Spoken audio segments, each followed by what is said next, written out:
President Kennedy has been assassinated. It's official now. The president is dead. Women here in shock, some fainted. Grown men, Secret Service men standing by the emergency room, tears streaming down their face. There's only one word to describe the picture here, and that's grief, and much of it. 1963 was the last time that an American president was actually assassinated.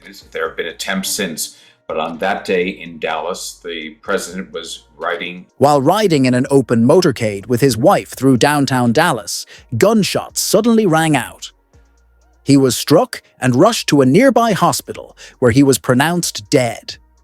Chaos erupted as authorities scrambled to find the shooter, and about an hour and a half later, they apprehended the suspected assassin amid the turmoil. Sir, we have an executive order ordering the declassification of files relating to the assassinations of President John F. Kennedy, Senator Robert F. Kennedy, and the Reverend Dr. Martin Luther King Jr. That's a big one, huh? The amazing thing is, it's hard to imagine that 62 years after John Kennedy was assassinated in Dallas, that we're still arguing in the United States about documents that have. There are still government documents created by the FBI, CIA, and other agencies that remain unreleased to the public.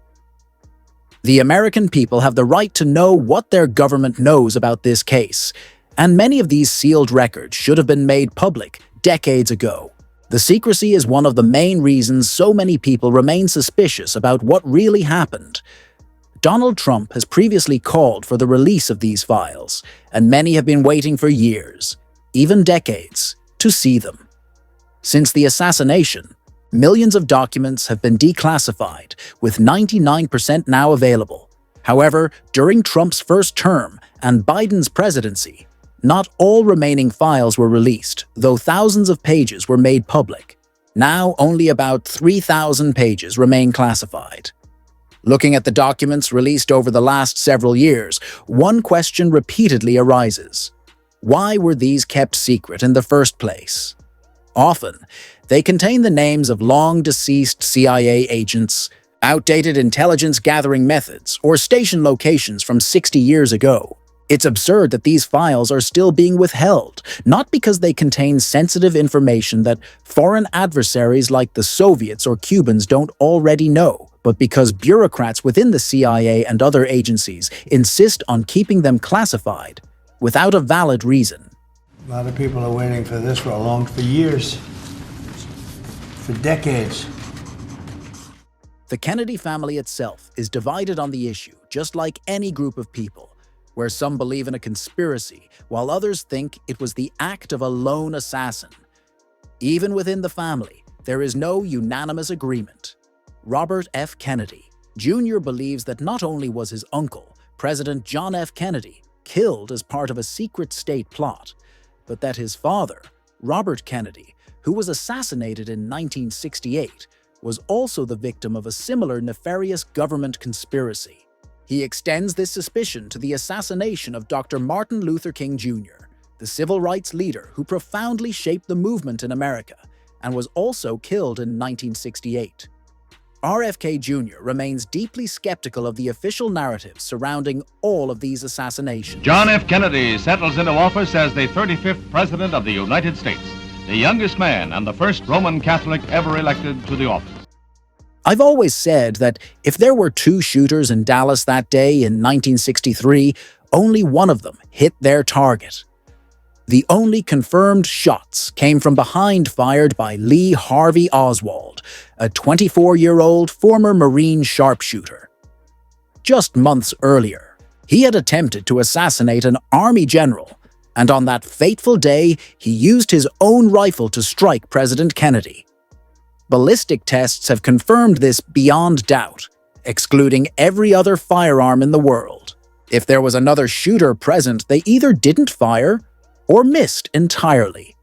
That said, the release of classified files won't settle the debate.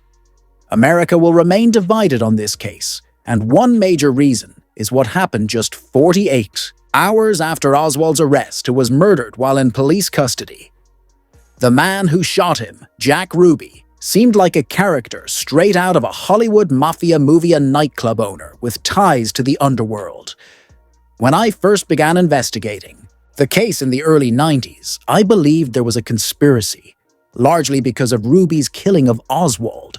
It looked like a silencing, suggesting there had to be more to the story. I completely understand why many people will never accept the lone assassin theory. The release of additional documents will provide more context, but they won't resolve the controversy. As I often say, if there really was a grand deep state conspiracy, it's unlikely to be found in a document sitting in the National Archives. Report was not accurate, which is what my father thought. I'm actually somewhat excited if they approach this with an open mind.